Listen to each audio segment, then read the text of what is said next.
Okay, good afternoon, and thank you very much for joining this session hosted by FSNet-Africa, DSI-NRF Centre of Excellence in Food Security, and the Department of Anthropology and Archaeology at the University of Pretoria. This is our first Food Talk seminar, and we're very excited to have you. My name is Coletta Gandizanwa. I am a postdoc at FSNet-Africa at the University of Pretoria. I have the privilege to host you this afternoon as your facilitator at this first talk of many food talk series that we plan for you in future. These food talks are an ongoing dialogue informed by ongoing recent research or practical work being carried out on different aspects of the food system. We focus on African countries that our networks are mainly active in. In this seminar, we will unpack the impact of COVID-19 on food systems in Africa, specifically focusing on South Africa and Ghana. The topic of the impact of COVID-19 pandemic on food system is a big topic. It's a topic that can be discussed for days. We are attempting to cover a lot in this hour. So I would like to invite you to engage, ask questions, make contributions, even as the presenters go through their presentations. Just engage on the topic so you can use the chat and Q&A function. I have two speakers lined up for you, Dr. Mark Weigerif for a South African perspective and Prof.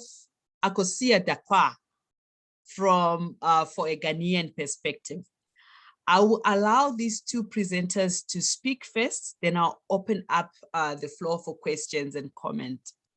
So to start off with the South African perspective, I now invite Dr. Mark Weigerif, Development Studies Lecturer at the University of Pretoria. Mark, would you like to start by giving us a bit of background to this study, why you got involved before you actually get into the details of the study? Over to you, Mark. Okay, thanks very much, Coletta, and welcome everyone who's here. I'll share my screen just now and say a few things about the study, which we are sharing some of the initial findings from. So basically, the study was entitled The Impacts of COVID-19 Responses on the Political Economy of African Food Systems. It involved 3 countries, South Africa, Ghana, and Tanzania. It's funded by the IDRC from Canada and led by PLAS at the University of Western Cape, and involves partnerships with other academic and civil society organizations across the 3 countries. And it's basically been running from October last year, which is largely sort of qualitative research with farmers, especially smaller scale farmers, artisanal fisher people, traders, and yeah, it's focused on the smaller scale and informal parts of the food systems in these different countries. So that's the project. I don't want to spend a lot of time on that, but just to share a few of the findings and thoughts that come out of especially the work in South Africa. So in South Africa, I think the context which we started in pre-COVID is essential and really has shaped the way COVID has impacted. And that is massive inequality in the society. We really are the most unequal country in the world. And not surprisingly, we also have one of the highest unemployment levels in the world. And along with that, we have high levels of food insecurity. And in particular, if we look at the size of the South African economy and the GDP per capita in South Africa, we have very poor outcomes in terms of addressing poverty and food insecurity. Countries with far lower GDPs per capita are doing better than us in terms of things like food security, and we have to ask why. COVID has made all of these worse. And I think one of the overarching factors in the whole situation is the concentration of ownership in the food system, which of course is part of inequality in the food system. It's reflective of the wider concentration in the economy in South Africa. This morning, there's a new report that's just been released by the Competition Commission in South Africa, and their chief economist, James Hodge, talking on the radio just this morning, talked about these corporations and said they can immunize themselves from the cost pressures. So in the middle of this pandemic, they've also been able to immunize themselves. And they do so by pushing the pressure onto the farmer, the primary producers, and passing the costs onto the consumer or the eaters of the food. And I think that's a key sort of understanding of, or key to understanding what is going on in South Africa. With COVID-19, yes, we've seen an economic slowdown in the country. And with that, we've had the loss of jobs and incomes. If you follow the NIDS-CRAM longitudinal reports, I think they give really good information on just how many jobs, millions of jobs, over 3 million jobs were lost in the first months of the lockdown. Some of those have been recovered, but we're still looking at a loss of millions of incomes and jobs. And even those who are working often have lost the level of income, their incomes have reduced. And then we've seen these food price increases, which have been hitting the poor hardest, and also hitting the smaller scale and the informal economic actors hardest. And this is important because they serve the poorest more, and they tend to serve, like street traders and other informal traders tend to serve lower income neighborhoods and so on. And then we've seen the COVID-19 interventions from the state, first of all, just stopped informal food traders, although food was supposed to be and was allowed to continue, food trade was allowed to continue with the supermarkets and so on. Informal traders were initially stopped for some weeks. And this was a disaster for them, many of them still struggling to recover because of the debts they got into at that time and so on. And then we saw permit requirements and so on that were much harder for informal and smaller scale operators to comply with. Getting a permit if you're not a registered trader or a registered farmer, and if you don't have such a big operation, the organizational cost of having to go into the municipality, get permits and so on, hits the smaller enterprise much harder than the bigger one. So in short, we can say what happened was that incomes went down and food prices went up. And that, of course, is resulting in increased hunger and food insecurity. I think one of the interesting figures for me, looking at what has happened, is the difference between core inflation and food inflation. And because we're working across the 3 countries, comparing what happened in each of these countries. So with the blue line, we can see here South Africa, and the blue line, this graph is showing us the gap between core inflation and food inflation, which went up to as much as 128% at some point, and was for every month since COVID came, food prices have gone up more than overall prices. And that difference is critical because wages tend to go up and get negotiated based on core inflation. Increases in grants to the poorest go up in line with core inflation. So the gap between that and the food price inflation is often the increased cost to people in the street. And it does seem to indicate then some problem in the food system, that food prices go up more than the rest of the economy. It's a problem in the food system outside, in addition to the other problems we have in the economy. So this says something to us about how the South African food system has performed very badly in terms of increased food prices. And to follow on this idea of the immunized corporate system, if we have a quick look at that, during this time period since the beginning of COVID, there's been great praise and so on for the agricultural sector that has increased its exports. And we saw record exports of things like wine and citrus, but also the staple of maize with a 98.5% increase in maize exports. And incredibly, South Africa, although maize is the staple food of the country, South Africa's maize policy, even from the government, is focused on exports and maximizing the benefit from exports. And on the other side, there's no maize reserve that we see in other countries like Tanzania and so on, which would enable the state to intervene when things like maize prices are going up. And this is all part of the concentration.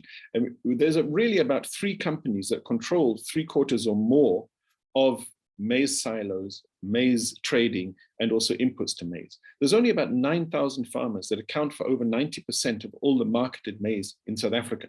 Now, if we compare that, for example, to Tanzania, there's 3.5 to 4 million farmers, all on just a few hectares, who provide over 95% of the maize in that country. Where I lived in Dar es Salaam, when I was there, I could walk to 10 maize mills which had storage, and yet in the whole of South Africa, you have only about 3 companies controlling silos. And the biggest of these, AFGRI, is foreign-owned. Cargill is another big actor, foreign-owned as well. So what we've seen is that with this kind of concentration of ownership, these companies have been able to push up their profits even as hunger has increased, incomes have gone down. And we can just look at a few examples of that, like Tiger Brands, the biggest food company in South Africa. They, in their grains business, in the 6 months up to the end of March this year, compared to the 6 months before, so the 6 months before COVID, Tiger Brands grains revenue increased by 10%. They did this increase in revenue despite a decline in volumes, probably a decline in volumes because people don't have so much money to buy, but they increased their prices by 14%, way above inflation that was running at about 3%. They did the same thing in their baking sector. So their volumes were down, but they didn't reduce their price to try and recapture volumes. They increased their prices to maintain profits and returns to shareholders, which were very good in this period, with about 126% increase in earnings per share. The biggest shareholder of Tiger Brands being a British-based investment company. Shoprite, the biggest supermarket group, also managed to increase its profits in comparable periods under COVID compared to before. Their very most recent reports show that in the year to the end of June 2021, their profits were up 17.2%. That's not the overall profit. The overall profits are actually up 24.9%, but I'm being fair here, and I'm comparing the supermarket group in South Africa that is, of course, largely food-based, 17.2% increase. And again, the increase was, there was a little increase in volumes, but the bigger increase in their profitability came from increasing margins. That means they took more profit out of every sale that they were making because they could push up the food prices that they were selling for. So to me, this explains a lot of why we have increased food prices, as well as other factors of exchange rate fluctuations, increased food prices, and so on. On the other side, we have the not immunized, and the study under this project of 40 small-scale black fresh produce farmers showed that they suffered from inputs, disruptions to their inputs, price increases on their inputs, also disruptions to their markets, loss of demand, especially where they were selling to poorer communities who also lost incomes. Because it's very important to note that the loss of incomes in South Africa, because of, or under the period of COVID at least, has hit the poorest by the hardest, by far.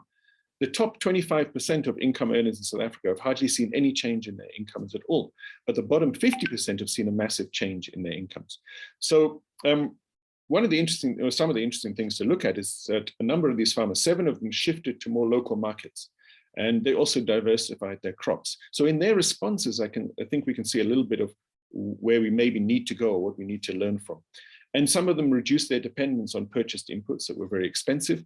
And importantly, they kept their prices down through this whole period. Unlike Tiger Brands and Shoprite, they didn't increase their prices.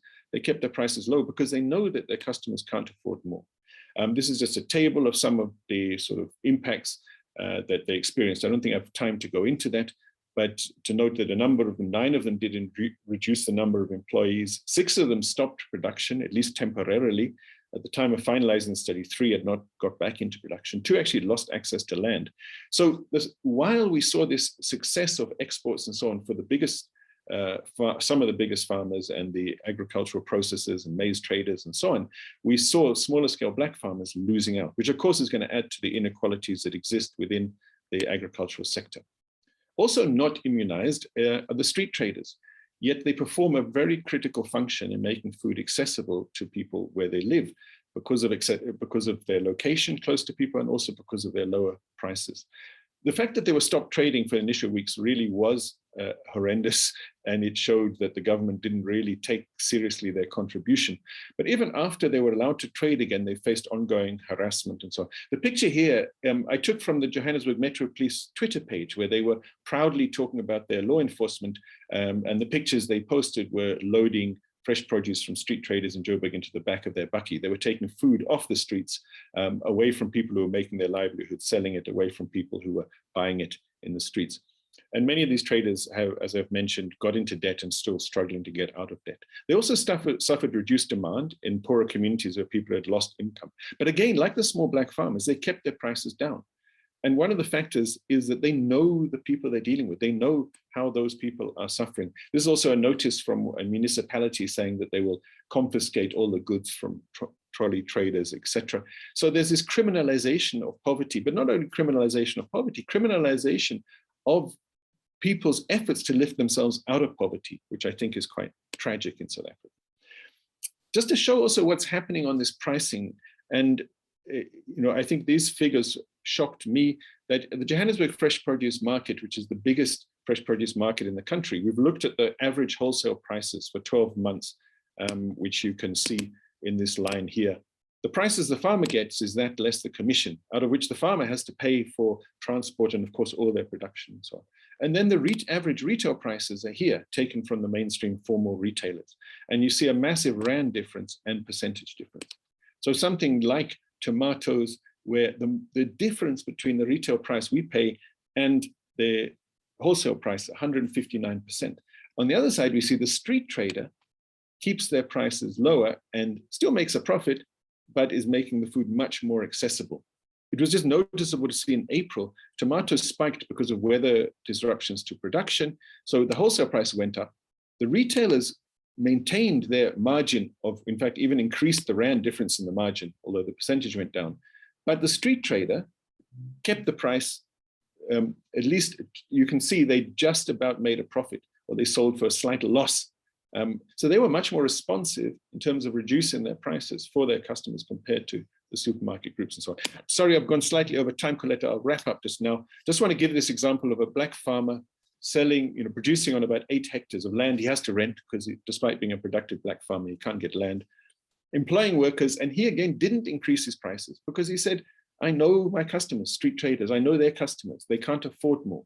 So unlike Tiger Brands, he, knowing his customers, kept his prices down, even though costs of inputs went up, and kept on supplying. And just to emphasize the importance of these street traders, I mean, the municipal markets in South Africa turn over about 17 billion rand a year, and it's estimated that between 50 to 60% of that is sold through informal traders. And they're selling, as I've shown, at a price which normally, and when we're checking, is about half the price of supermarkets. They perform an essential function as a market outlet for farmers, and they make food much more accessible by selling it locally, such as we can see in the top right there, in the corner there in the picture, in a residential area, at half the price of the supermarkets. Yet they have been sort of victimized by some of the COVID responses. So this is the last slide, and I would just say, despite all the challenges, these small scale and informal sector bounced back quickly. They continue to provide livelihood opportunities. We even saw people who lost jobs elsewhere moving into street trading, farmers who lost markets elsewhere moving to sell more through street traders and other informal outlets, even though those were also under pressure, continuing to make food accessible. And I think one of the reasons why these traders respond to their customers in the way they do, and don't just increase their profits in the middle of a crisis, is that they're socially embedded. They know their clients. I mean, when I've stood with some of those street traders, you can see them talking with people. They will tell you about the person in the street who lost the job and so on. They know what is happening and they're responsive to that. Not just because they're altruistic maybe, but because they know that they can't push those customers too far as well. So it's a mutual and interdependent relationship. And I think these provide the base maybe for a future more decentralized, more equitable food system based more on local and territorial markets. For that, we're going to have to unbundle the food corporations. We're going to have to protect our local markets and agriculture from international competition. We're going to have to affirm the right to land for small scale farmers who are producing. And we're going to have to create more public spaces for small scale traders to be able to operate, sell, and create that competition to the supermarket groups. Ultimately, there should be a right to trade for everyone who wants to trade. Thank you. Thank you very much, Mark, for that insightful presentation. Because you have taken so much time, we're not going to talk about your presentation just now. We'll go to Akosua. Our second speaker is Prof. Akosua Dakwa, an associate professor and head of Department of Sociology at the University of Ghana. Prof. Akosua, please share the Ghanaian experience. And also before you start, you can also just give more information on your research interest and why you got involved in this study. Then you go ahead into your presentation. Over to you. Thank you very much, and good afternoon, colleagues from the Southern African context and from West Africa, for those who've joined us. So I'm interested in women's work, and actually my interest in this project therefore came from my interest in traders who in the Ghanaian context are primarily female, Farmers are, half our farmers are female, half our farmers are male, but in the trading space, it's predominantly female.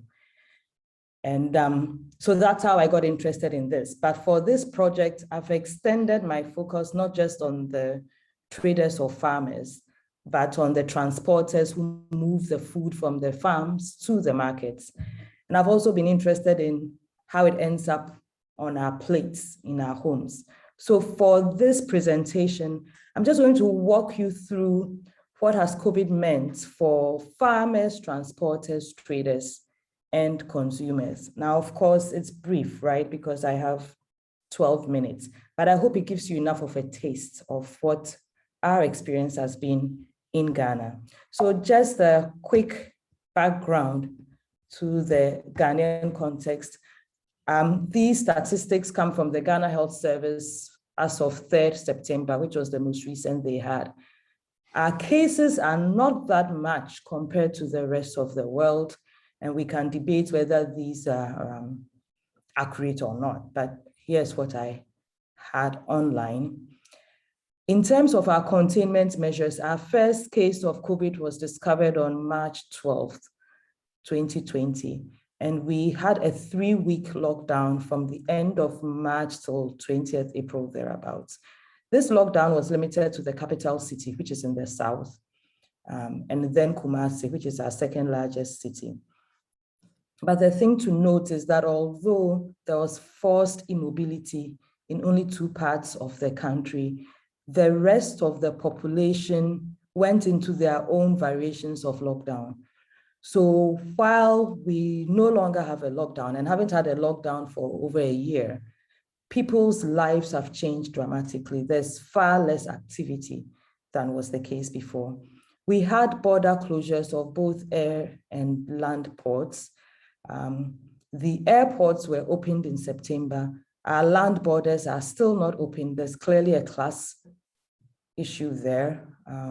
Our land borders are porous, because on both the east and the west, we straddle countries where we share ethnic similarities with the neighbors, and where prior to colonialism, these were similar ethnic groups. So what's happened with the borders is that an artificial border has been created. There are families on both sides of the border. So the lockdown or the border closures has real life implications for many of our families. And in fact, in the last 2 weeks, there have been protests for the land borders to also be opened. There have been lots of restrictions on social events, weddings, funerals. Ghanaians love funerals. It takes us 3 days to get through a funeral, and thousands get invited. That has been dramatically curtailed. And then we had school closures for 10 months, from March till January this year. And that had implications for those who provide food for the schools, but also for families that relied on schools being open to feed their children. In the markets, what happened was that there was a rotational system introduced. So traders could no longer go to work every day. They had to rotate. And for people who live hand to mouth, that was a major problem. That rule is no longer being enforced strictly, but what's happened is that, especially for high income earners, they've curtailed their going to market. So people are now buying online. And what that means is that fewer people are actually going to purchase the goods at the market, and then they are distributing it online. And linked to what Mark was saying about informal traders and their relationships with their clients, or what in Ghana we call customers, that has a real impact on that as well. And we can talk about that later. So quickly, what has COVID-19 meant for farmers? It depends on which part of Ghana you are looking at. In northern Ghana, there is a tradition of migration to the south during the lean season. But because southern Ghana was where the lockdown was first imposed and where the highest cases of COVID are, you don't come to Accra if you don't need to come to Accra. So what happened basically was that northern Ghanaian young men and women who would have come to southern Ghana stayed put. And that meant that their families had extra hands on the farm as unpaid labor, basically. So work on the farms was easier for Northern Ghanaian farmers. For the middle belt, though, which is the breadbasket of Ghana, it meant that they had labor shortages because the farmers didn't have the extra farm hands that would have come from Northern Ghana. So they had labor shortages. They also didn't plant as early as they should have. And in Ghana, our agriculture is rain-fed for the most part. So not planting at the right time meant that food harvests were going to be lower, because if you don't plant at the right time, you don't get enough water, you don't get enough of a harvest. And we were talking to farmers who were saying, when I used to get 170 bags of maize, this year I got only 20 bags of maize, and so on. Now the country has a planting for food and jobs policy where there's a lot of emphasis on food production. And there's been a debate as to exactly what has happened with Ghana's food, whether we have shortages or not. And depending on who's talking, there's a shortage. Others will tell you we have enough food. What's happened with truckers, transporters of food? Long distance truckers go as far as Niger to bring us onions. They go to Burkina Faso to bring us tomatoes. And because of the border restrictions in terms of the land border, you can make the journey, but it's far more tedious than before. What people are doing now is to use digitalization. So rather than the more informal process where the transporters went and came back, sometimes they went with the traders and came back, and they would pay on arrival. Now they send the money via what we call Momo, mobile money. And then on the other end, in Burkina Faso, in Niger, they pack the trucks and send the trucks down with the products. In southern Ghana, remember I talked about the Northern Ghanaian migrants to the south. We have in our market spaces a phenomenon that's unique to Ghana, I suppose, where women cart goods on their heads, basically. These are low-income women. So you go into the informal market space, you don't have the trolleys, you have baskets, you buy your goods, and then depending on how much it is, you don't cart it yourself, you find somebody and you pay her some money, and then she carts it for you. Now, when there are larger amounts, then they are using bakkies to do the carting. Given that fewer people are actually showing up in the markets now, that business for the low-income female migrants has been decreased to an extent because they no longer are providing services to the many women who would show up in the markets. The women are being provided their goods through a more formalized sort of system. So it's basically upper income Ghanaian women who are now going in with larger amounts of money, buying in bulk, and then redistributing online, basically. So I guess you could say some people are earning and others are losing in this process. Then traders. Now, Ghanaian traders have personalized economic relationships, both with those from whom they buy their goods and those to whom they sell their goods. So in recognition of the difficulties with income, given the COVID, where in Ghana, 84% of families have lost income as a result of the job losses and so on and so forth. But you find that in the past, we had a system where I would go in on Saturday, buy 1,000 cedis worth of goods for my small shop, but I would actually not pay cash. I would pay for what I bought last week, and then I'll take this week's worth of purchases on loan. And the trader gives it to me because she knows I'll show up next week, pay back what I bought the week before, and then we keep the process going that way. Given the COVID though, there's been a ripple effect of inability to pay. So customers are not buying as much. We've restricted social events. So I purchase for the basics for food consumption at home. We aren't doing weddings, we aren't doing parties, we aren't doing as many funerals, celebrations as before. So we are not buying as much. So consumers are not buying as much. Those who buy in bulk to run little shops on street corners or to cook on street corners are buying. But with the school closures, with the loss of jobs and income, they also are not selling as much. So when they purchase things, they are not able to come back to the trader to pay their debt, for her to be able to also pay her debt to whoever she owes the goods and so on and so forth. So you find that it's working its way all the way up, even to farmers across the border. So farmers in Burkina Faso who are loaning tomatoes to traders in Ghana are finding that the traders in Ghana are having difficulty paying them back. So here's just one quote from a vegetable oil seller to give you a sense of the debt crisis in our food system right now. So I'll read very quickly. She bought oil worth 100 cedis, is the equivalent of about $15 US. Later added another 80 cedis. It's been over a year now. She has not paid back what she owed me. The other woman who owes 50 cedis has not paid back for 4 months now. There are a few more people too owing me smaller amounts, 10 cedis, 20 cedis. In fact, there are so many of them that I cannot keep track of them anymore. And then finally, consumers. So food prices have gone up. If you look at our statistics, mostly they go up. Every once in a while, you find that for specific food items, it will go down, but for the most part, our prices have gone up, which is universal, I suppose.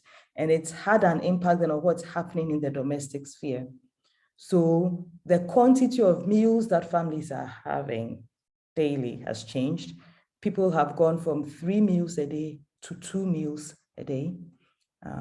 So in the very first quote, what we eat has changed with respect to the number of times we eat and the quantity of food that we are cooking. Before the disease, we ate 3 times daily. Now with the disease leading to the closing down of schools, I'm compelled to give my children food twice a day to minimize our consumption expenditure. In addition, we used to cook 3 cups of rice, but now we have reduced it to 2 cups because of the COVID. A second way in which we are seeing changes in what's happening on plates in homes is that the variety of meals has been changed. People can no longer afford to eat a wide variety of meals. They are restricting it to the cheaper food items. So we used to buy yam for fufu. Fufu is the delicacy in southern Ghana, and cook rice as well. But now that it is this way, we eat TZ is a northern Ghanaian dish all the time. So here's somebody who lives in northern Ghana who would have eaten her northern Ghanaian meals and southern Ghanaian meals as well. But given the COVID, they are restricting themselves to the northern Ghanaian meals. In Techiman, which is in the middle belt of Ghana, another trader says, we keep eating benko and pepper. Note there's no fish, there's no protein. When will we eat fufu, which is the delicacy? So there again, in the middle belt, fufu is the delicacy. They can't afford that. So they are eating benko and pepper, and they can't afford to eat that with fish. So we see that in homes as well, COVID has had an impact on our food habits and food practices.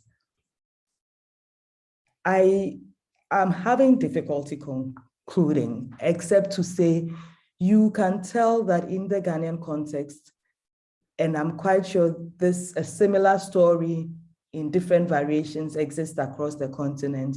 COVID has disrupted all of the processes, all the way from the farm to the plates in our homes. And given that our food system in the Ghanaian context, it's largely informal, it survived for decades, but it's not the most robust of food systems. So what COVID has meant is that it has worsened a food system that is precarious for the most part. Food farmers in this country are the poorest economic group.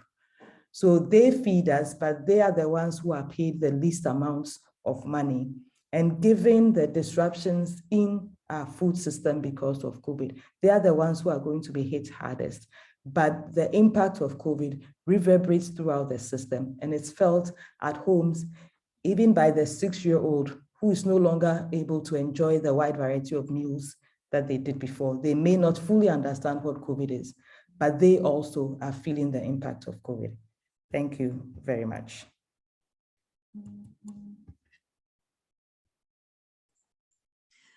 Thank you very much, Akosia. And I think now the floor is open for questions and discussions and even comments. I see a lot of appreciation for your presentations there. Thank you very much. But if there are any other questions that come up, please feel free to type them in there and I will get them answered for you. For now, I just want to ask Mark, when you were presenting, you kept on talking about the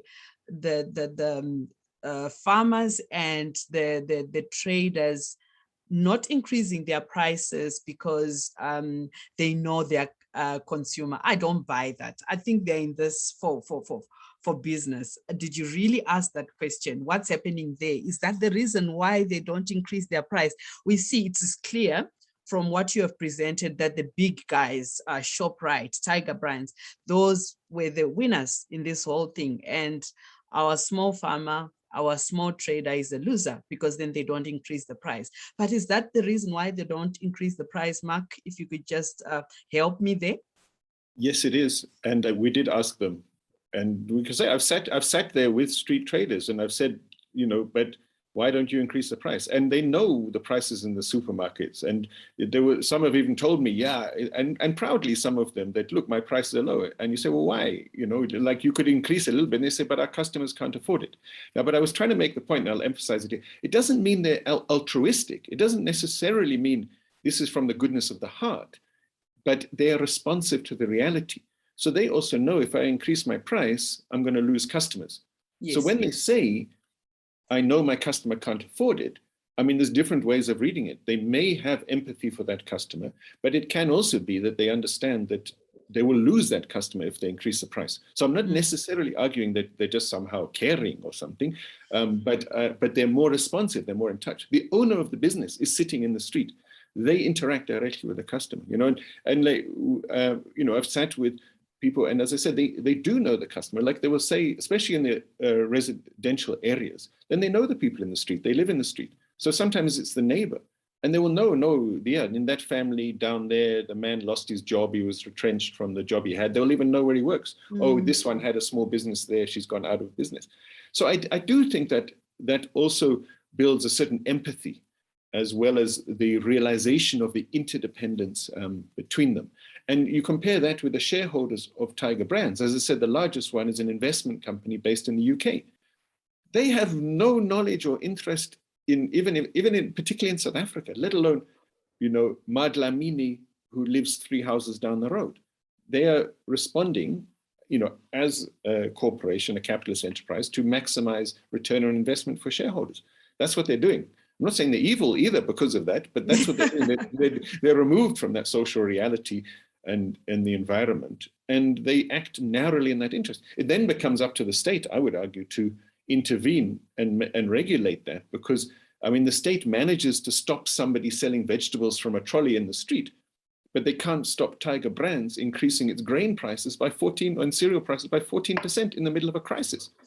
There's something wrong with that. This is what I was thinking about when you shared that Competition Commission report. I'm just wondering there, the findings, I haven't had time to look at it properly, but then also thinking of the small farmers, is there anything that the regulator has done for them? I mean, can be done for them? I know with the big companies, they can get caught, but I don't know if has the regulator done anything about those increases in prices? No, they haven't. I mean, they say they're monitoring some of it, and they produce this report, which is useful, at least in information. But I don't think we can rely on the Competition Commission to regulate. They come in when there's an extreme abuse, like the police come in when the crime is committed.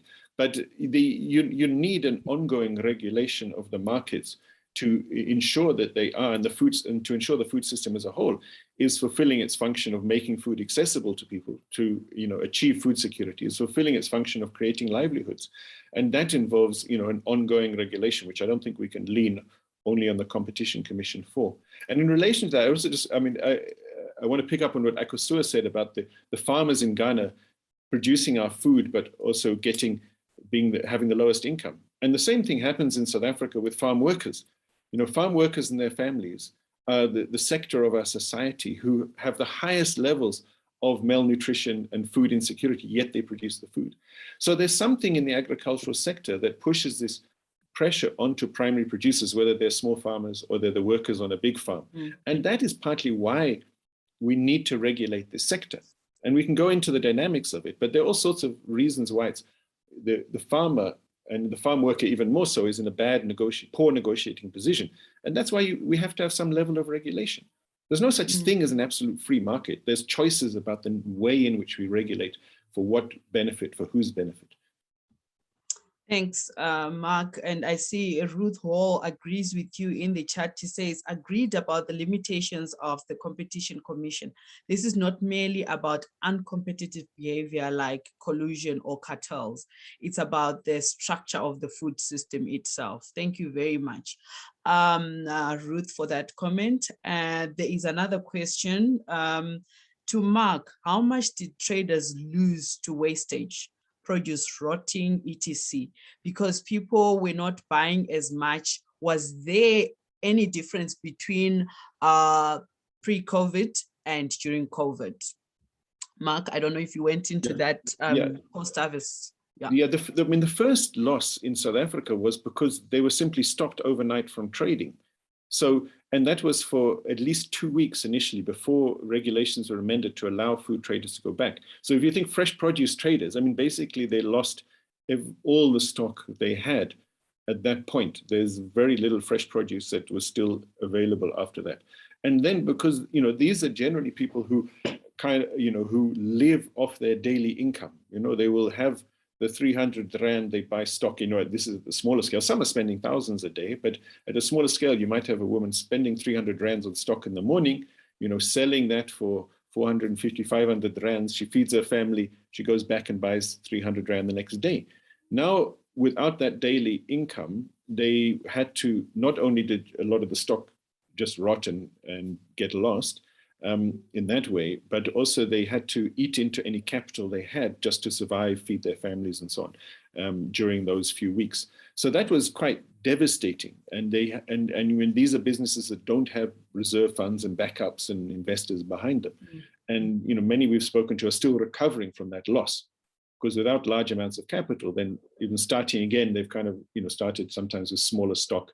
And while they're trying to recover, then their market has also been affected by loss of incomes and so on. Thank you very much, Mark, for responding to Bulelani. And Bulelani, thank you for asking that question. There is another question from Sankari Reddy. She's asking, you say there should be a right to land for small-scale farmers. Is this the solution right now? From the report on the GCRF Africa Participatory Scenarios Workshop in 2018, it says that climate change and the quality of the land in South Africa prevents small-scale farmers from being successful, even if they have access to the land.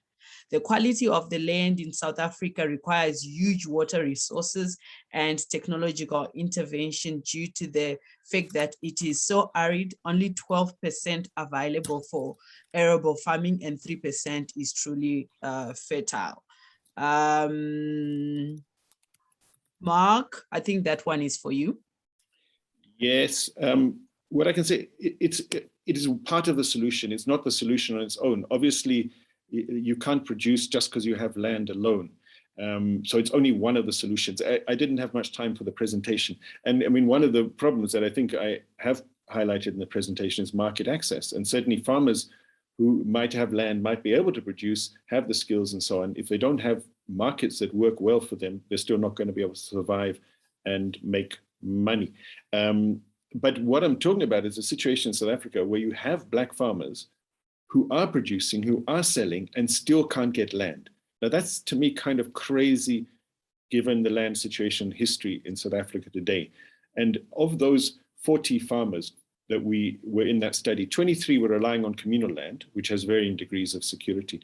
11 of them were renting land from other people or had very short-term insecurity. And this is 11 out of 40 Black farmers who are producing or are selling to markets who still have no land security. Now that at least it should be a starting point. Meanwhile, the government gives land to people who are not producing on it. So there's a mismatch there. That's what we have to overcome. And I do believe a right to land, and I put it clearly even in the presentation, for those who are producing is important and will be part of the solution, combined with market changes, combined with other support. And we see this as many constitutions, especially in Latin America, that have entrenched this notion of the social function of land, which gives a right to land for people who are going to produce in it, because it must perform its social function. So building something like that, even into our law constitution, is not strange. It's been done in many other countries. And, I would say that's part of the solution. Okay, I think we are doing well for the South African perspective. Let's now look at questions on the Ghanaian perspective. First question is from Esther, who asks about formal border closures. Ghana's borders have been quite porous for a long time, and families have used informal routes to transport goods to go to the farms, etc. How do these alternatives affect people there? Have these options been used? Thank you very much for that great question. I actually had two questions. I answered one in the chat just to ensure that I don't miss anybody, given that we might run out of time. But if we have extra time, I'll speak to that and answer it live. And you are absolutely right, Professor Dr. Ofe-Aboagye. There are borders that are porous and have been porous for generations. As I said, on all three sides, actually, we have family. The thing, though, is that the border closure provides an opportunity for state authorities to enforce the closure, and to basically, it's encouraging corruption, because what it's doing is saying you are not supposed to be crossing. There's a law that says you should only cross here and only under these circumstances and so on. So if you are doing something else, you have to pay. And so for me, the reason why it's important for the closures to be undone is to take away from the corruption that it's engendering. I spoke to a woman once who told me how she faked an asthma attack when she attempted to cross. So she was crossing on the western border to Côte d'Ivoire, and she was stopped. Then she faked inability to breathe so that the state officials would let her through. Because if she didn't fake it, then she had to produce money which she didn't have. So while it is true that you can, so it's not to say that nobody is crossing the border and no food is crossing the border. Actually, the rules regarding food is that you should be able to cross with food, but you have to cross with food on both sides. So you have to take, so say on our eastern border where there are families that sell fish, you can cross into Togo with fish, but you have to come back from Togo with food items. So what that means is that if you're a trader, all of your proceeds have to go into the purchasing of something that you may not necessarily need, but it has to be food. Otherwise, you can't come back with it without paying a bribe. So it is true that you can cross, but it's engendering corruption, low-level corruption, you might call it. But I just think it's one more opportunity for extortion to take place, which we don't need. Okay, thanks for that. And do you want to comment on the question on implications for the future, given your findings, the one that you answered, the question from Ruth Hall? Yeah. So her question was in two parts, if I remember right. One was about what would I be recommending that the government do? What has the government done so far? And what will I recommend? And then the second was in terms of the future. Yes. Now, the thing with our food system is that we tend to focus on some things and not others. So we don't look holistically at what happens with our food. So we currently have, as I mentioned, what's known as a planting for food and jobs. So it focuses on food production. It doesn't pay enough attention to the transportation of the food, the storage of the food, the processing of the food, and so on and so forth. So if you just focus on one end of it without thinking through the entire chain, technically, you could have bumper harvest, and then if we don't have the storage facilities, it's going to go to waste. If the road transportation network is bad, which is the case in many parts of Ghana, the food can't be transported. So the farmers will produce, it can't be moved, they can't get money for it. Worse, it will rot on the sides of the street because it can't be moved. So we need a much more, I'm not sure, not simply robust, but a system that's holistic in the ways in which it thinks about food production in Ghana. The second is to recognize a point that is true for Ghana and for South Africa, that it is not fair that those who feed us are among the poorest in our countries, and something has to be done about that.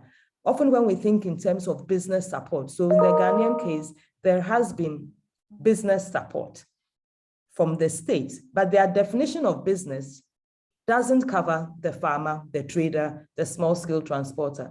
Their idea of a business is somebody in a suit, most likely a man, with a fancy briefcase, speaking grammatically correct English, able to sign all manner of forms, so on and so forth. When the majority of people in our environment, that's not their reality. So we need to begin to think about support services that address them at their point of need, right? So if you offer loans, soft loans without, you don't have to pay the interest rate for 2 years, and then you have a moratorium on paying back for the next 2 years, so on and so forth, that's all good and well. But if you start telling me that I have to fill Form A, Form B, Form C, and I have to show you bank records for the last 10 years, and I have to produce this and produce that, then you are not really trying to address my need, because I don't have any of that to deliver.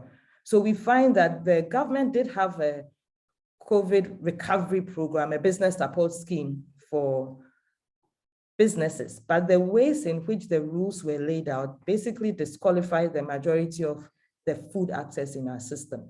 So there is an attempt to solve a problem, but it's really only looking at one side. It's thinking about factory owners, bigger scale entrepreneurs, and not the small scale entrepreneurs who are my concern in this project.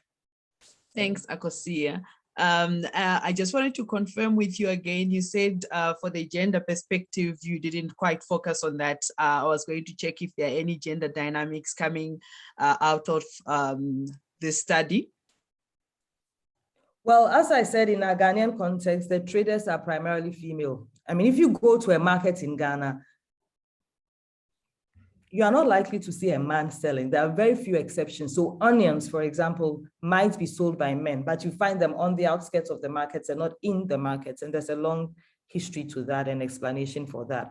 Trading has been a female space in this country for at least 300 years, right?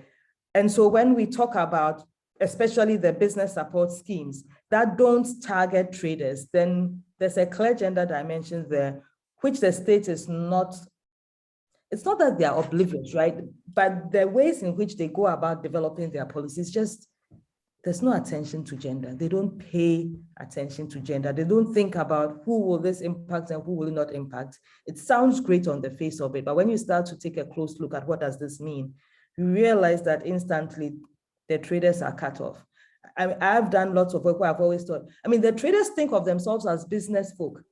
But whenever there's say a conference at the Labadi Beach Hotel for Ghanaian business owners, when you go to that conference, you're not going to see the traders who think of themselves as business owners, but are not the kinds of people the state has in mind when they're thinking of a business owner. They think business male, businessman, not Okay, thanks very much for that response. And I see that Mark has been responding to most of the questions that we asked, and in the interest of time, I would like us to move towards wrapping up. And before we do that, I just want our presenters to just think of any 2 takeaways that they can leave us with after your presentation and the questions that you've been asked.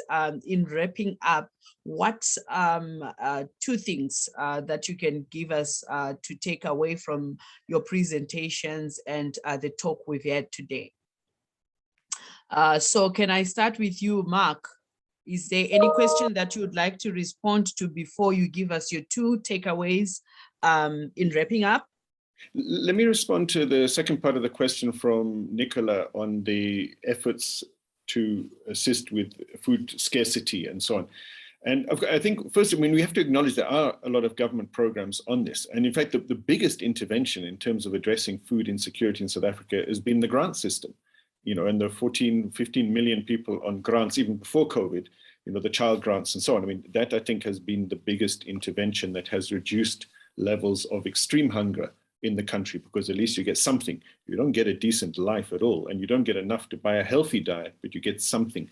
And then we do have this massive school nutrition program, feeding, millions, and, the budget is about 7.5 billion rand a year. And I think, so sometimes the government is not even good at sort of marketing its successes, even, they have their issues, but it's, it's a remarkable program that feeds millions of children every day. So those are the interventions. But what the government is lacking is interventions in the food system itself. So it allows this concentration of ownership in the food system, this accumulation of profits. So even the grants, that go to many of the poorest people in our country, a lot of that ends up back in the hands of supermarket groups and food companies that are extracting large profits out of it. And we're not circulating that in the economy for wider benefit. What this government doesn't do is have anything like a strategic grain reserve, which many countries do have, where they could, for example, release grain into the market when there's a shortage, and buy up from farmers also when the markets are low, so that can also help on the production side and stabilize prices. And, and I don't think, and we need to do more to open up, as say, the production and trading opportunities for more people. We're far too over-regulated, at that lower end, where even the person with the trolley, as I said in the one example, has their stuff confiscated. And then we're far too unregulated, or we rely on self-regulation with the big supermarket groups and food companies have the largest impact. So we've got this the wrong way around. We should be opening up for people's entrepreneurship on the ground, and we should be doing far more to ensure that the food companies, are meeting food needs and also creating more livelihoods rather than shedding jobs in order to cut costs and increase profits. Thanks. Okay, Mark, I'm not going to give you time to say your two last things because that was it. It's covered. Because if I give you a moment, you are going to talk. Okay, Akosia, any concluding remarks? I think I will focus on the importance of having a holistic approach to the food system and support for the food system in Ghana. We focus too heavily on the production side of things and not the distribution, transportation, processing, and storage of these facilities, of the crops that we produce. And there should be much more effort made to address the needs of low-income, small-scale businesses, the traders, the truckers, the transporters, who are not conventional business folk in the ways in which the government tends to think of business folk. And to remember that all of us are impacted by COVID.